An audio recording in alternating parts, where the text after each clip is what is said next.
Ертең сағат 7-те Toyota ойнатылат. Так.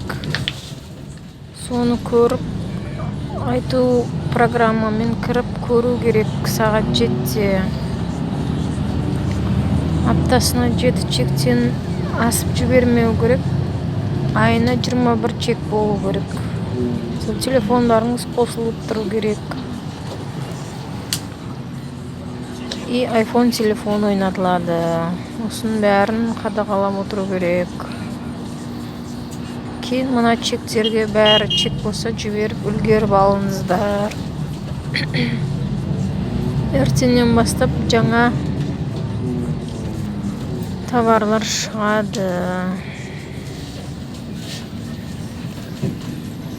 Бүгін соңғы күн жаңағы президент шыққан чектерді жіберіп үлгеріңіздер.